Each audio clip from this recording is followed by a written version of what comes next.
Morning, guys. Want to know as it appears too many games. It's currently 6:20 in the morning. The sun is rising. The birds are tweeting fucking too loudly. I'm currently waiting for Dan. This is the start of the road trip vlog, if you will. I'm going to try and do a bit more vlogging for this one because I want to try and show you what not so much what it takes, what I do, myself and Dan do to do some of these road trips. You'll see a lot more talking from me. You'll still get the usual like gaming episodes, but this one's gonna be a little more vloggy. So we're gonna flow of it. We're gonna flow of it. Point blank, from where I live to Oxford is about 3.5 hours. Now bear in mind it's morning, so the road will be lighter for the first hour or so before 8:30. So getting to about Cambridge time will be a piece of cake. It's when we hit, because we're going to go via Cambridge, around Cambridge on the A14, and then we're going to take an A road and go around Milton Keynes and down to Oxford. I'd rather do it that way than go on the M25, because the M25 on the weekend sounds fucking awful. Well, actually, the M25 sounds fucking awful flat out, so, yeah. Just realised I swore twice in the first minute. It should be fine. Anyway, we will see how we get on today. Welcome. He has too many games.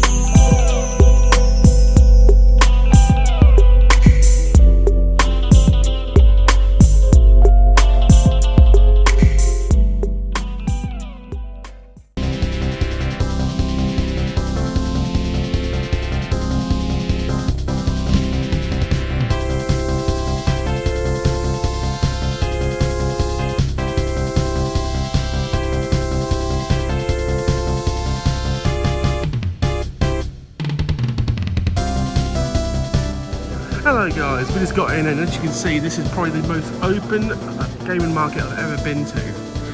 Dan, it's just like, stand there.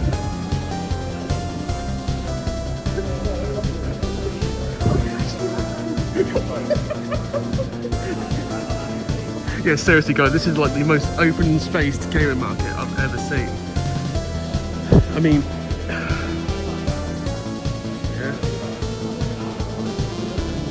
if you can hear this, that is obviously.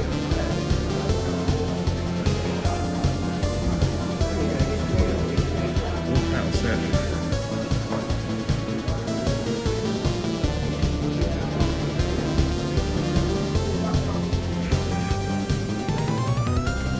This is actually the most calmest one I've ever been to.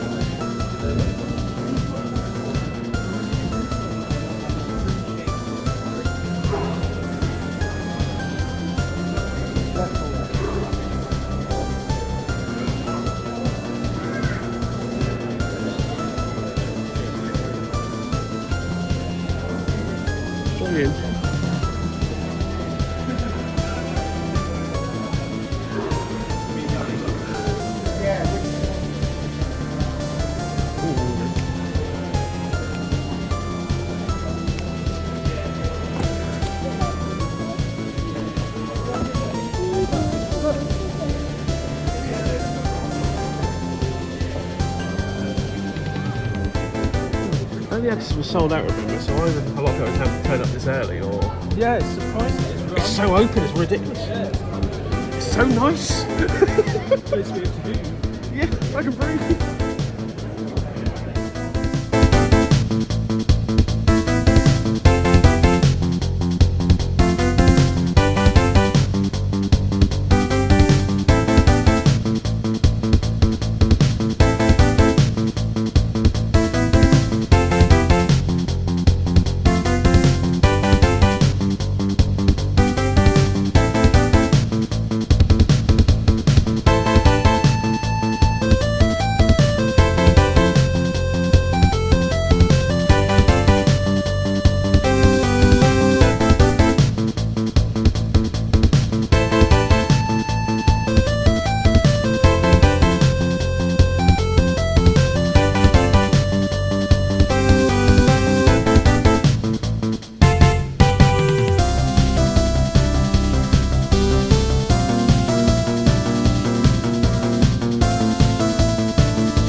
guys, as I said earlier, this is the most chill gamer market I've been to. Look at the space in between the shelves.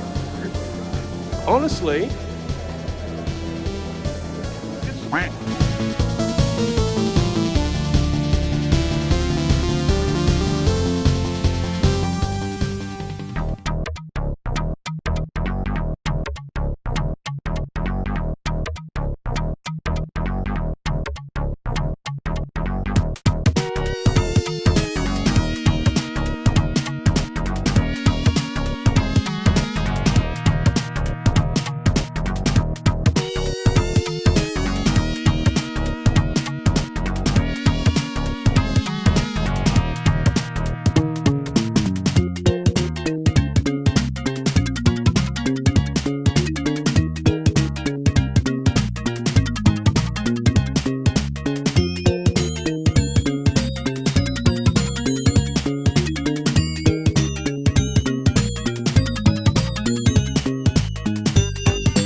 guys, welcome to PS Too Many Games, the channel that asks the stupid questions.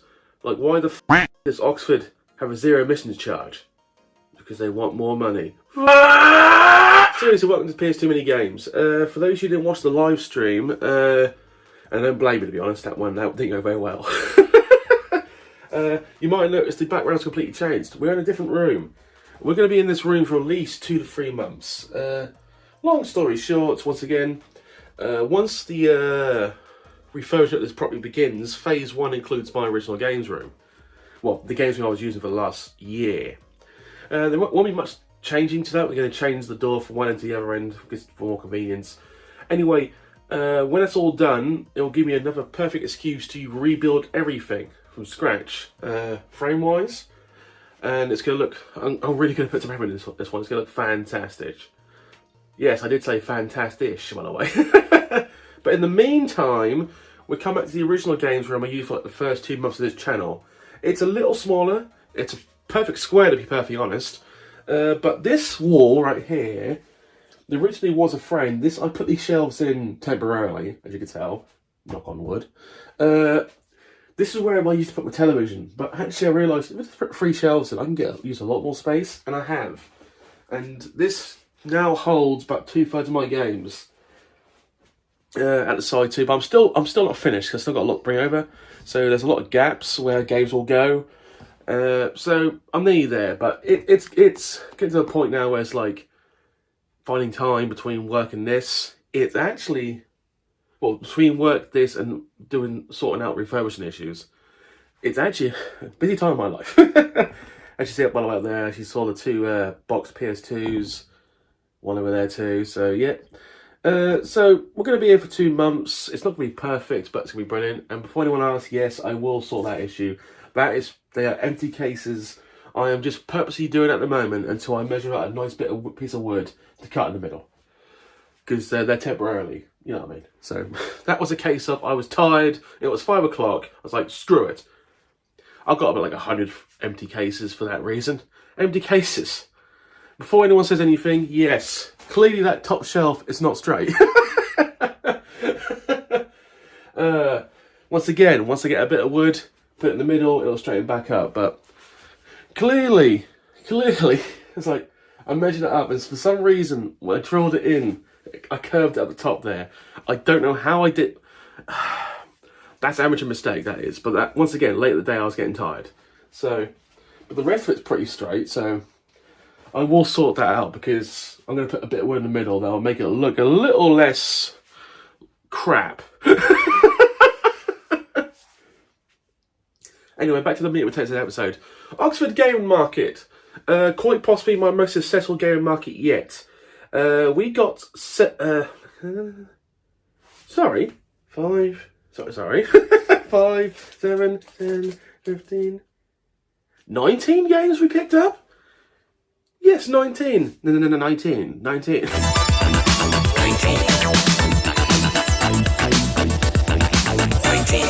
19 games is by far the most I picked up from one gaming market, I believe. I don't think I got that much in Doncaster. I definitely didn't get that many in Leeds for the actual game market. And Norwich I got a few, but yeah, I believe it's the best one I've ever done. Considering we're at the 1432, by the way, the whiteboard is still in the other room. I got to sort that out. Probably going to put it there. Small things. That's a major haul, and that doesn't include the games I got from CEXs.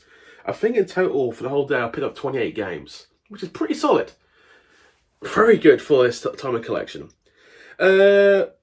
Also, I think for small reasons, it actually was my favourite gaming market. Not so much for the actual games I bought, but the actual space. Building was as you see from the footage, the building was very spacious. Very spacious indeed. You could actually move. You didn't have to fight anything. It was lovely. It was almost more like they expected there to be more people there. But the queue was reasonably long outside. We got in. No issues getting in at all. Once you got in, you realised, this is actually a well-planned gaming market in a building that can actually hold it. Well played, Oxford. Well played. And we were there for 2 hours. Because we had plans for later for 2 hours, and even at the end, like at 1 o'clock-ish, we never really got to the point where we were dodging people. It was constantly like, you had loads of space. And the best part of it, going to the loo or toilet, no queues. Just walked in. It was amazing. Springtime fresh, winter white. What could be better? Oh man, I really got it. No!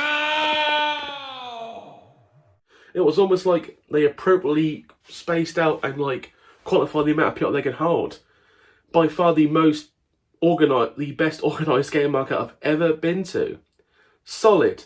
But that also could mean that's probably the lowest attended game market I've been to. All the early access was sold, so there was, I think, 800 people, maybe 400 people there, early access, but when we walked out, there was no queues, so you can literally, when you walk in, you can literally walk in straight away. So, I don't know if it's going to be another one in Oxford, because I don't know how well it's done, but it's one of my best ones I've ever been to, one of my favourite ones I've been to. And for filming purposes, it was a lot easier just like walking around and film stuff. Saying that, what I've learned doing like game markets is sometimes I forget the film because I'm in the middle of looking for games, and so I try to do a little more, but the filming wasn't brilliant. That's solely on me again. It's just the two of us this time, me and Dan, so I did most of the film myself. Last time in Leeds, Dave did a lot of the filming, so he was a real help. So the film quality is not brilliant, I apologise, but I was mainly in the find as many games as I can ideal, if you understand what I'm going for. Before we get into like games one by one, a few things about Oxford. One, just like as I thought, Oxford hates the car. Just like Cambridge, Oxford hates the car. Parking was not an issue. The issue for me was paying a zero emissions charge for the privilege of driving through Oxford. I had to pay £4 just to drive through a city. Now, London can get away with that shit. Oxford, no, you cannot. That is seriously uncool. I understand it's where the rich middle upper class live, and I understand they want to keep the commoners out, like me. Now, for London, you can get away with like a congestion, like emissions charge in London. In Oxford, that's taking the piss a little. Now, I fully understand Oxford is a middle upper class city. I mean, I drove through it, and yeah, I got that vibe for most of it. The arrogance to, the real reason they're just trying to keep the working class out to sea. That's pretty much it. The working class, you're not allowed in the centre. No, that is pretty much it. Because when I drove through the centre, it was all like fantastic buildings. I was like, yeah, this city's not here for the poor people. This city's here for the middle upper class snobs. Yeah. And paying £4 just to drive through a city, I don't care, people say, but it's for the planet. No, it's for their purse. Anyone who tells me they're doing it for the planet, they can piss off. They're not doing it for the planet. They're doing it to make more money off the common people. So, besides that, Oxford was nice. And even walking in Oxford, like through the park and stuff, it was lovely. But it's like, to go to Oxford, you've got to get there somehow. And since I live 3.5 hours away, car was the most appropriate choice. So, yeah. And I think Cambridge really want to do some kind of charge too. I know they want to. They're chopping at a bit to do it. But the people of Cambridge keep going, no, no. It's not a good thing for tourism, is it? If you come for tourists, you've got to pay £4 just for the privilege to enter a city. It's counterproductive for tourism. So, and it's strange considering Oxford still has the best university in the country, apparently. So it's strange how they don't want people to come in their city, but they want people to come to their universities. Huh. If someone could explain to me how the zero emissions charge works for people who actually live in Oxford, that'd be great. Because if you've got to pay £4 every day when you live in Oxford when you drive, that's just disgusting. Anyway, rant over. Anyway, what we're going to do, we're going to throw an ad break in here right now, and then we're going to go through the multiple games after this. Skadoosh!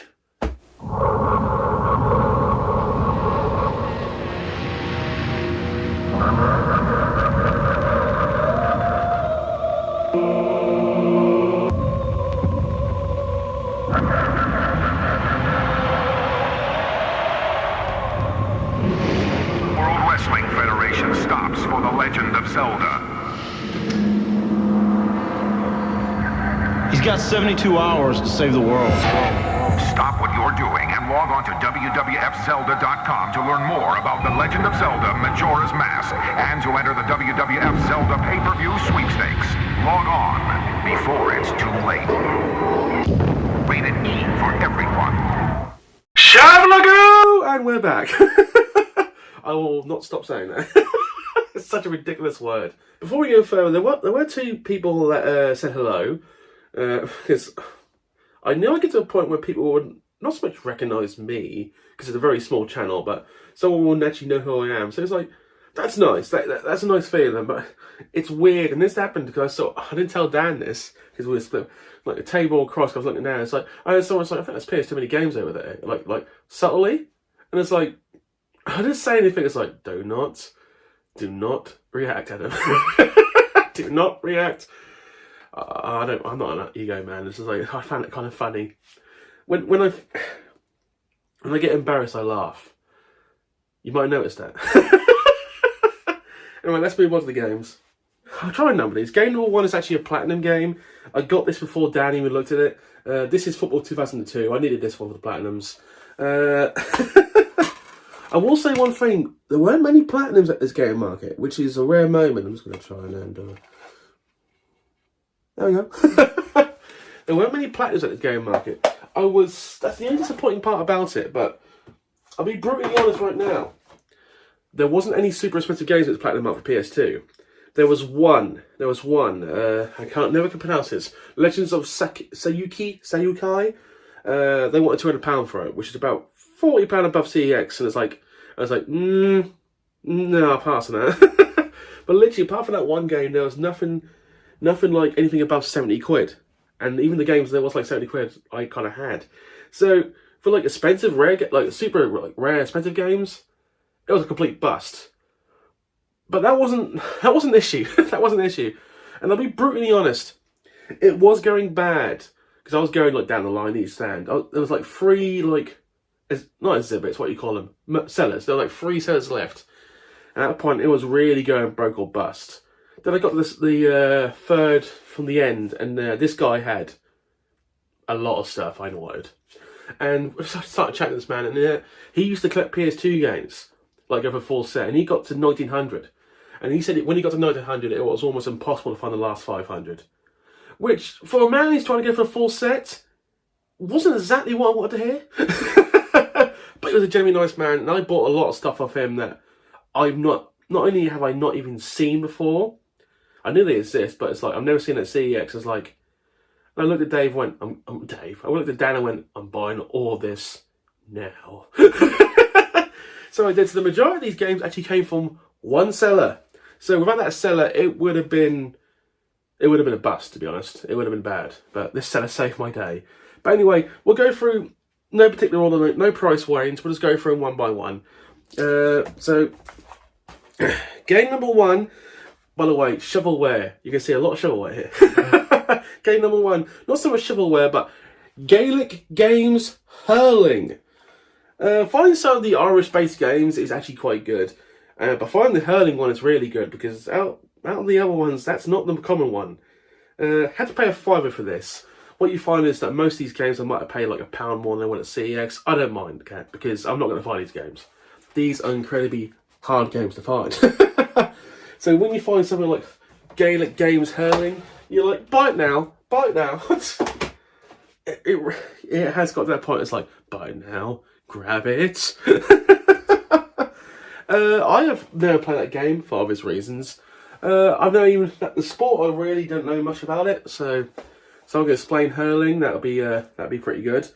Game number 2, Monster Truck Extreme Arena Edition. Now, that says £12, right? Well, actually I bought it for £3. I was worried when I saw that. It's like, hang about, because 2 prices are like, you kind of got to give me the lower price, man. It's like, they did.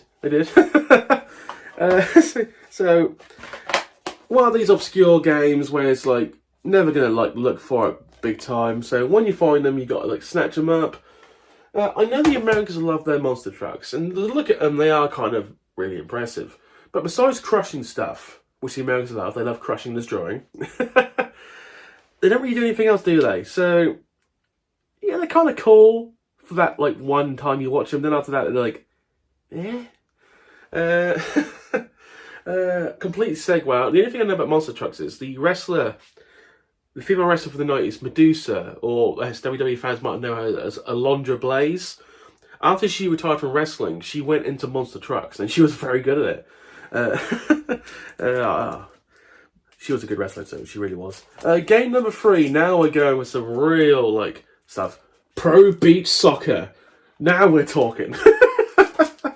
The concept of playing football on the beach kind of is curious to me, because obviously beach, when the ball hits the ground, it's not bouncing, it's like, so, beach football requires, like, more physical effort. I've never played beach football. I'm going to try it one time, but I don't think it's going to be something one of those things that you like. I must play this for the rest of my life. Curious. Apparently, there's 4 locations in this: Rio, Brazil, obviously, Bangkok, Venice Beach, obviously America, Marseilles. I can't. Yeah, French, Marseilles. Random. Now I know Marseille, I believe, is literally like the bottom right of France. I didn't realise it was by the beach. I'm not one for geography. So if it's got a good beach, I apologise, but I just didn't know. Anyway, got it now. Awesome. Game number 5, a game we've heard before, Maze Action. Now, this looks so cheap, it's unreal, like actually what the game was made of. But the thought of like a schoolgirl using some kind of rocket launcher to kill what appears to be like Duke Nukem's ugly cousin. Kind of intriguing, but if you look at the back, those graphics look like they belong on Windows 95. So, this looks like one of the worst games I've ever seen for the PS2.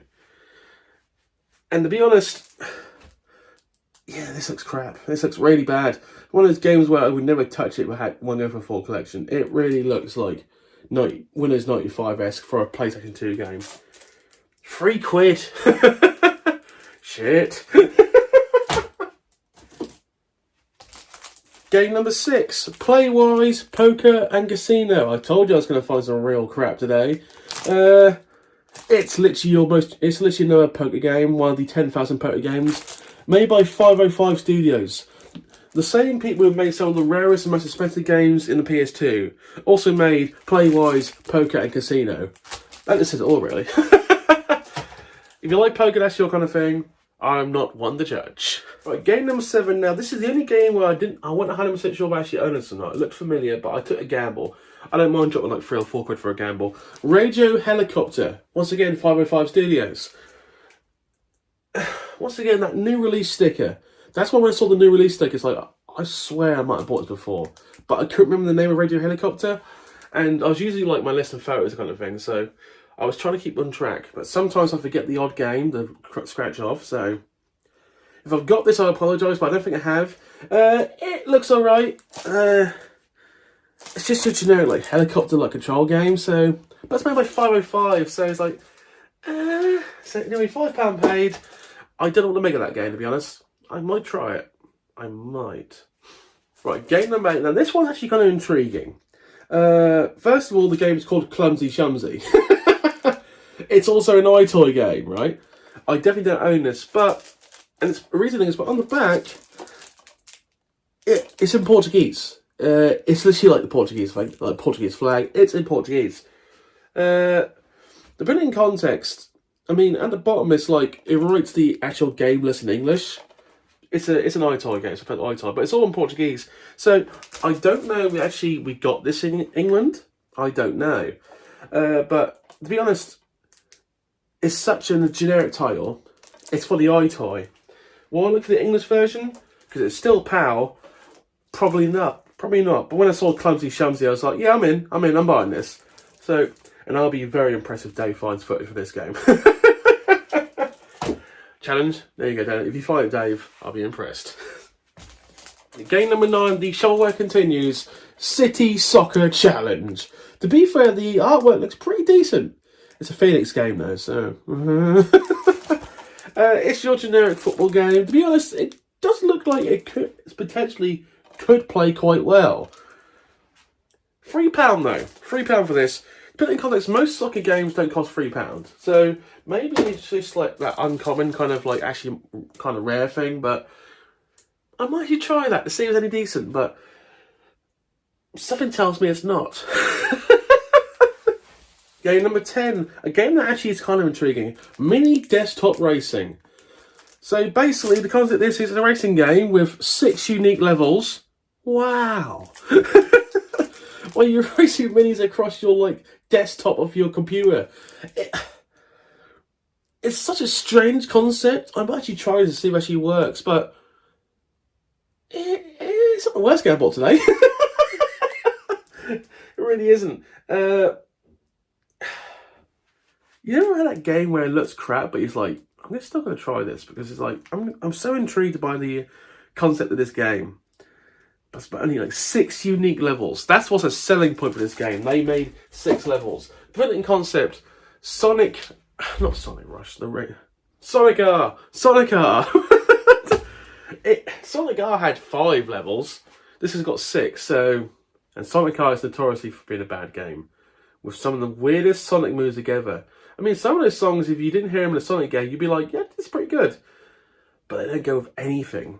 And obviously Sonic R did give us the infamous terrible character that was Tails Doll, which looks like a suicide killer waiting to happen. If anyone's ever seen Tails Doll, yeah, it's like creepypasta kind of stuff. Game 11, back to the shovelware. Maggot's Word Brain. This is nearly as good as Calvorm Sudoku in like, what the fuck, why?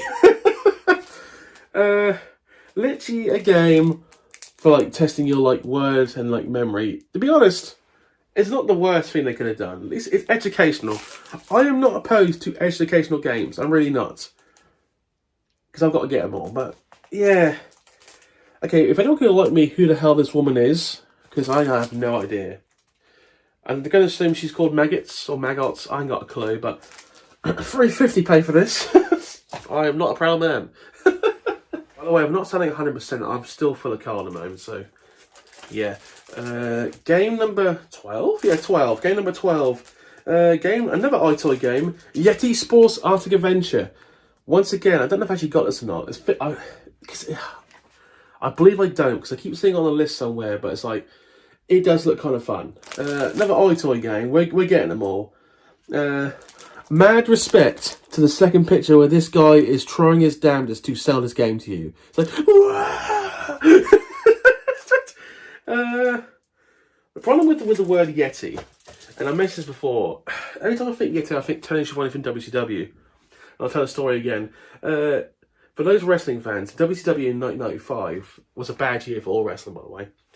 At Halloween Havoc, they were going to introduce a new new wrestler called the Yeti. And they clearly didn't have a budget because to make him look like a Yeti, they just wrapped him in toilet paper. So he looked like a glorified mummy. This guy was legit like 7'4". He was a tall man. So they brought him out in the last match, which was Hulk Hogan against the Giant, right? So they brought him out and the match was going terribly. It made no sense. The storyline was awful. The crowd was just not caring.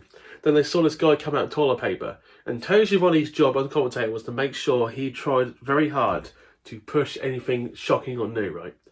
Now, it was all going bad. And the Yeti came out, and for some reason, Tony Schiavone, with his heart and soul, just shouted out, "And the Yeti!" And the Yeti! Look at the size of that man! Luger! Look at Luger! Luger stopping Savage! You are seeing the end of Hulk Hogan! It was a good career! You had a great run, but it's over! I hope you spliced it, Dave. It was such a... And for the rest of his career, everywhere he went to a convention, people asked him to shout out the Yeti, because it was such a ridiculous commentator's call. He was trying so hard to push this terrible wrestling character. The Yeti!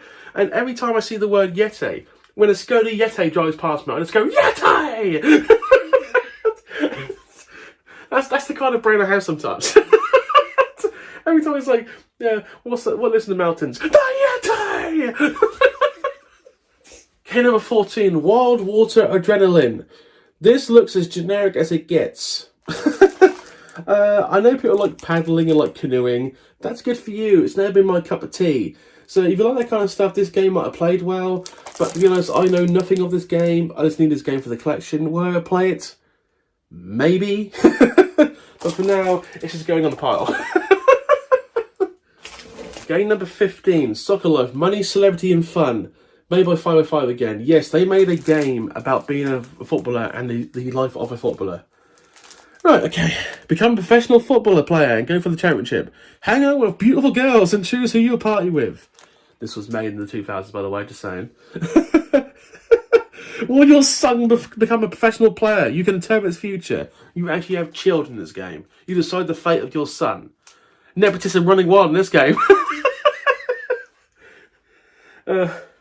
Spend your money on your dreams. You get to buy cars in this game.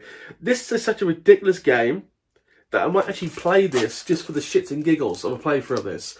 I never heard this game, and this game actually sounds kind of intriguing for how stupid it is. So it might be shovelware, but it's that kind of shovelware. He's like, you know what? Yeah, just force your son to do ridiculous things. Just what the fuck? I don't have a miscounted yet. That might be game 15. This might be game 15. I'm so beyond because there's so many games I'm trying to keep track of. Anyway, next game, Mojo. Once again, Mojo. Every time I hear the word Mojo, I just think of Mojo Jojo from Powerpuff Girls. I used to watch it as a child. I was like 8, so yeah. Mojo Jojo. What is Mojo about? I haven't got a clue, but it looks colourful, it looks intriguing, so I'm sure it played kind of well. You play with friends, apparently. Oh, joy. Apparently it's supposed to be a brain-teasing game, so puzzle game, I'm guessing. I'm all for puzzle games. Puzzle games do pass the time, you know what I mean? They really do. So I'm not going to knock that. Probably a fun game. Only 5 games to go. So anyway, next game, Tank Elite, made by the same company who made that game that looked like graphically awful about 10 minutes ago. And this does look better graphically, I must be honest. But once again, same kind of background. I don't know who Ace Tech was, but they sound like a terrible company for like making computer games because these games look shit. If anyone's ever played Tank Elite, please enlighten me. But I don't think I'm going to play it anytime soon. I'll be pretty honest. Next game, which actually looks intriguing, Deep Water. Pay £12 for that. PS2 complete with manual. Okay. Thank you. You might notice it's kind of got the same background as the last game. 2 different companies. It's 505 again. This looks kind of intriguing, I must be honest. Shark looks pissed off. So I'm actually playing this. £12 pay for this. So this is one of the more expensive games of the day. So I've been looking for that for some time. Not so much looking at it. I keep seeing it, I never pick it up. Now I've got it. So that was a win. That's actually the first game I saw on the stand where I got most of these games from. I saw that and it's like, hang about. That's not... It's like, it's got so much! Oh my god. Yeah, you have no idea how happy I was to find that stand. It's like, oh my god, you have saved my day, sir.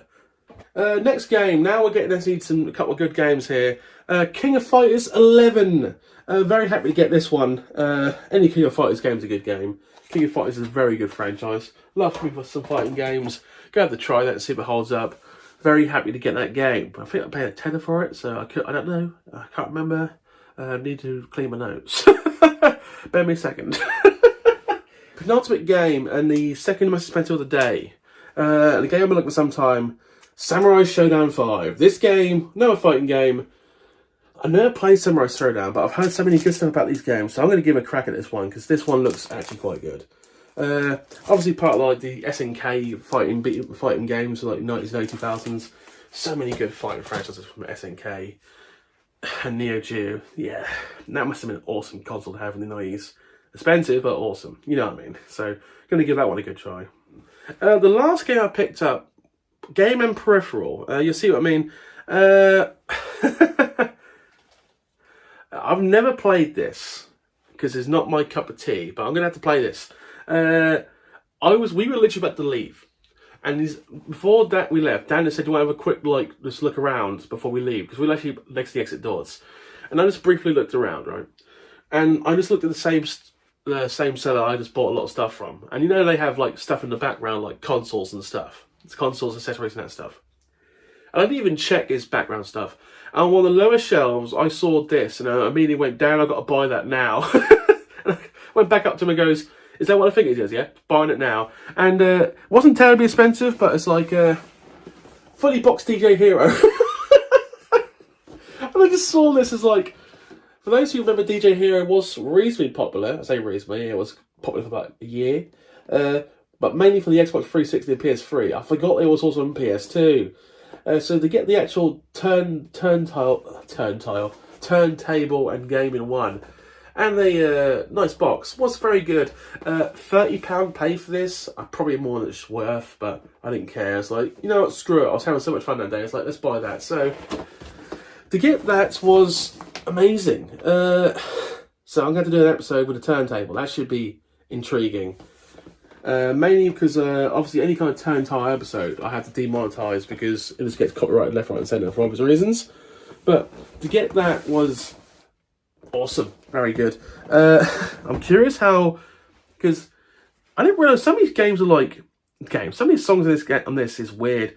Foo Fighter on DJ Hero, interesting. Yeah,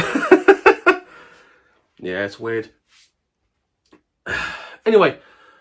That was everything from the gaming market. This video could possibly go an hour. We don't know. So anyway, very successful day. My most successful gaming market. One of the most, probably my best road trip since I've started this channel for like games.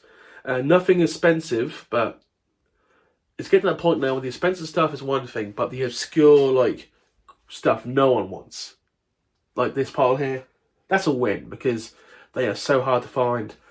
Never found them at any CXs for obvious reasons, and to get like 18 generic games in one day is a massive win. It really is.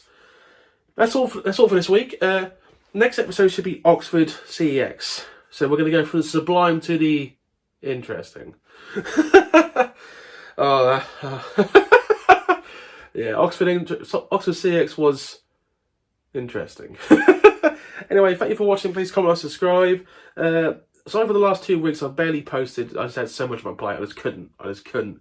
But now, so you can get one episode with Oxford CEX, another episode with Hempstead CEX. I might put Aylesbury and Hempstead together because Aylesbury wasn't that brilliant, I must be honest. There'll be another episode in between, probably some kind of peripheral episode. So I finally got a lot of like stuff to talk about, which is good because I was struggling. I must be honest, I was struggling. I really was. Anyway, thank you for watching, guys. Please comment and subscribe. I will see you next time, guys. Hope you enjoyed the episode. Bye.